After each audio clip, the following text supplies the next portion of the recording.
Social media पर जैन समाज के सबसे लोकप्रिय जैन न्यूज चैनल महालक्ष्मी की ओर से आप सभी को सुबह सुबह पंचमी का दिन सादर जैन करते हैं। पर एक चेतावनी के साथ देख रहे हैं, थाने में बैठी है बिटिया निकिता जैन, राजस्थान से खबर ले गए आपके पास। हाथ जोड़ रही है, विनय कर रही है, अरे मेरी एफआईआर लिख लो, एफआईआर लिख लो, एफआईआर लिख लो। नहीं नहीं नहीं नहीं, तुम जाओ घर पे जाओ, आराम करो। दोबारा आती है, अरे मेरी एफआईआर लिख लो, नहीं लिखी जाती है। कहानी क्योंकि वर्दी वाले के खिलाफ लिखवा रही है, वर्दी वाले के खिलाफ, वर्दी वाले थाने के अंदर हो रही है और तो इसलिए सुनी नहीं जा रही है।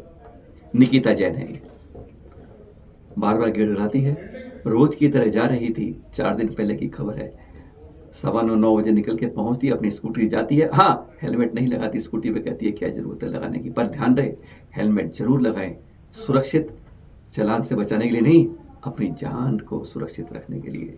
हेलमेट आपकी जान सुरक्षित रखता है, कभी ना कभी ऐसा हादसा बुरा हो सकता है।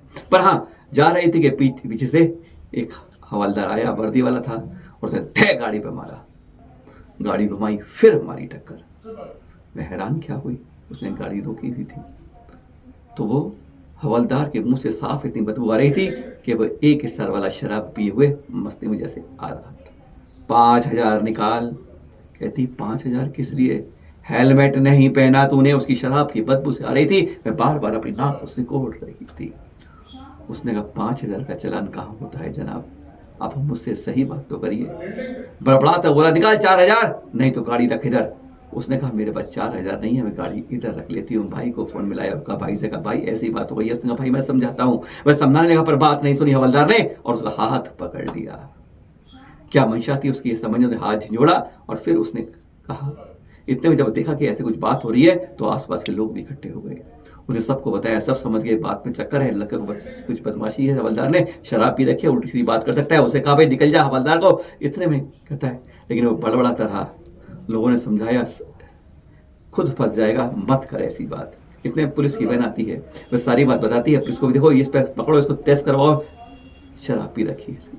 लेकिन पुलिस वाले नहीं अपनी बात करते हैं और हवलदार रफू चक्कर हो जाता है बस। पर वह मानती नहीं है और थाने में पहुंचती है। जो आप देख रहे हैं ये कहानी, हमारे पे विश्वास आपको नहीं होगा, निकिता के मुख से सुनाते हैं चेहरा बता के कि कैसे आज मजबूर लड़कियों से हाथ से हो जाते हैं और बाद में उस पर कार्रवाई तक पुलिस वाले नहीं करते, क्योंकि वर्दी वाले के खिलाफ वर्दी वाला कैसे कर ले बात को रफा दफा करने के लिए हर समय तैयार। सुनिए जरा निकिता जैन नाम है मेरा। क्या हुआ था, क्या पूरा करना था? सर मेरा सैलून है भास्कर सर्कल पे और रोज की तरफ वही मैं 9 साढ़े 9 बजे के आसपास अपने रूम की तरफ जा रही थी। सरदारपुरा मेरे रहने का है ना, तो वही 9:30 बजे के बीच में लोको वाली रोड पे जब क्रॉस कर ही रही थी, पीछे से ट्रैफिक पुलिस है, वर्दी पहनी हुई थी, सिंगल स्टार था उनका, उन्होंने बहुत ज़्यादा ड्रिंक करी हुई थी। मेरे को साइड में रुकवाया, मैं रुक गई साइड में, बोले कि आप 5,000 रुपये दो। मैंने किस बात के, बोले आपने हेलमेट नहीं पहना। मैंने बोला हेलमेट का कोई 5,000 का चालान होता है क्या? बोले आप 4,000 रुपये दो वरना आप साइड में खड़े हो जाओ। तो मैं साइड में रुक गई, मेरे पास मैंने बोल दिया मेरे पास पैसे नहीं है। तो फिर मैंने अपने भाई को फ़ोन किया, उन्होंने रातानाड़ा थाने में फ़ोन किया, यहाँ से मैंने उनको बात करवाई, वो सुने नहीं, तो यहाँ से गाड़ी आई, गाड़ी आने में टाइम लगा, तब तक तो आसपास के लोगों ने उनको समझाया। उससे पहले उन्होंने हाथ पकड़ा और मेरी गाड़ी को भी ठोक दिया था उन्होंने, पीछे की तरफ से गुस्से में आए और 2 बार उन्होंने क्रॉस लेके मेरी गाड़ी को ठोक दिया उन्होंने। फिर तब तक आसपास के लोगों ने उनको समझाया कि आपने पी हुई है, दिक्कत हो जाएगी, आप चले जाओ। तो फिर उन्होंने समझाया, उन्होंने फिर मेरे को बोला कि मैडम आप चले जाओ, वो लोगों ने बोला जो आसपास के लोग हैं। तो मैं जैसे ही जाने लगी तो मैंने सोचा एक बार मैं दोस्तों को फ़ोन करके बोल दूँ मैं घर जा रही हूँ। तो उससे पहले उसने वापस गाड़ी ठोकी, फिर तब तक पुलिस आई। पुलिस को मैं बोल रही हूँ आप इनको रोको, उन्होंने पी रखी है, वो उसको पकड़ ही नहीं रहे, ना उन पर ध्यान दे रहे, वो बस अपनी बातों में ही उलझे हुए और तब तक वो वहाँ से फरार हो गया। तब तक फिर दोस्त आए, फिर मैं थाने आई, थाने में मैंने एफआईआर करवाई, उन्होंने एफआईआर नोट नहीं की, उन्होंने कच्चे पेपर पे लिख के मेरे को रात को वापस घर भेज दिया। मैंने उनको फोर्स किया कि आप उनको बुलाओ, उन्होंने ड्रिंक की हुई है, उनको बुलाओ, आपको पता चल जाएगा उन्होंने ड्रिंक की हुई है, पर इन्होंने मेरी सुनी नहीं, ना उनको बुलाया। फिर मेरे को रात को वापस घर भेज दिया कच्ची रिपोर्ट लिखवा के। मैं कल सुबह वापस आई, मैंने बोला मेरी रिपोर्ट, बोला आप रिपोर्ट मत करवाओ, थाने की बदनामी होती है, आपका जो भी है हम माफ़ी मंगवा देंगे, आप फ्री हो जाओ। पर वो मेरी एफआईआर नोट नहीं कर रहे। मैं कल से 3-4 बार चक्कर काट चुकी हूँ यहाँ पे। आज क्या हुआ, अभी बुला के अधिकारी? अभी इन्होंने बुलाया है और अभी बोला है कि उनको बुलाएंगे, अब देखते क्या होता है। फिर अभी तक रिपोर्ट लिखी नहीं है। यूजुअल रमन सिंह जी इलाहाबाद से सांसद हैं, इस समय कांग्रेस से हैं।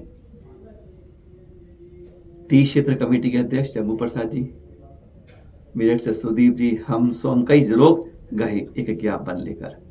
एक मुहिम चला दी है ना कि गिरनार के बारे में हर बस आवाज पहुंचानी है, हर सांसद तक पहुंचाइए। आप भी कोशिश करिए, करते रहिए, कहीं ना कहीं किसी आवाज तो सुनी जाएगी। पड़े रहोगे तो फंस जाओगे, यूं ही शिकार कर ली जाओगे, और खड़े हुए तो कोई ना कोई हाथ पकड़ने वाला मिल जाएगा। इसी तरह उनको बताई बात तो सचमुच बहुत हैरान हुए। कहते सचमुच आज जैनों के साथ इस तरह हो रहा है। जैन है उन्हें छोड़ते नहीं और वह इन्हें छेड़े बगैर रहते नहीं, यह कहा उन्होंने। और साथ में स्पष्ट कर दिया आपको कि आप भी अपने अपने एरिया में इस तरह से बताइए, को संभावना है कि 0 ओवर में यह सवाल उठ सकता है। और ये देख रहे हैं आप, ये कोपर गांव के भाऊ साहब जी को सुधीर बज्जी व उनकी समिति दे रही है यही सेम इस तरह से अपना ज्ञापन गिरनार जी के बारे में कि जहां पर अदालत ने हमें बराबर का अधिकार दिया है वहां पर निर्बाध लड़ू चढ़ाने नहीं दिया जा रहा है। पिछले 4-5 साल से कोरोना के बाद से कोई ना कोई बहाना लगा के, यानी जानबूझ के अल्पसंख्यक को उसके मौलिक अधिकारों से वंचित किया जा रहा है। देख रहे हैं आप। और आपको बता दें अंदर की बात, 30 क्षेत्र कमेटी की ओर से हमें जो मिली है स्वीकृति अध्यक्ष से, हम हर सांसद तक और सारे माननीय जजों के पास, हर के पास यह पत्र पहुंचाने का प्रयास करेंगे। टाइम लगेगा पर हर के बाद यह पहुंचाने का एक कर्तव्य है, जन जन तक पहुंचाना है। आप भी कोशिश करते रहे अपने क्षेत्र के अंदर, विधायक को, सांसद को, मंत्री को, हर को दीजिए, एक ब्यूरोक्रेट्स को दीजिएगा। एक बार मालूम तो चले पूरे देश को कि हो क्या रहा है जैन समाज के साथ। एपिसोड में आपको कुछ ना कुछ चतुर्मास स्थापना की झलकें दिखाते हैं। आज आपको दिखा रही है अरिहंत नगर से आदिनाथ दिगंबर जैन मंदिर में।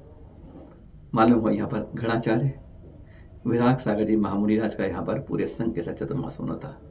वहीं पर उन्हीं के सुयोग्य शिष्य मुनिषी वीएस सागर जी 21 पिच्छी के साथ 21 जुलाई को गुरु पूर्णिमा के दिन चतुर्मास स्थापना में शुरू सुबह विधान हुआ, फिर शोभा यात्रा निकली, शाम को स्थापना हुई, गुरु पूर्णिमा में पूर्वदेव की पूजा हुई और कार्यक्रम किए गए।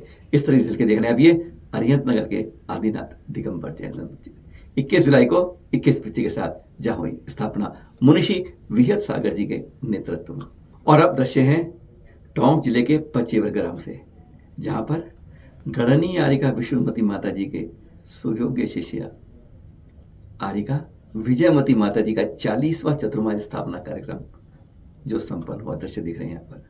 विशेष बात थी 40 थालों के व्यंजनों के साथ उनकी पूजा की गई। जगह जगह पर स्थापनाएं हो रही हैं और समय आपको कुछ ना कुछ आपको चित्र दिखाते रहेंगे। आप भी कोई विशेष जानकारी होती है भेजते रहिएगा, पर हाँ ध्यान रखिएगा यह चतुर्मास पूरी तरह से आपका समर्पित हो, तीर्थों की सुरक्षा में, समाज के कल्याण के लिए। पुनः सादर जयंत करते हैं आपसे शुरुआत। फिर सुबह 8 बजे आपके पास आते हैं और शाम 8 बजे साथ साथ हम दोनों के साथ सादर जय।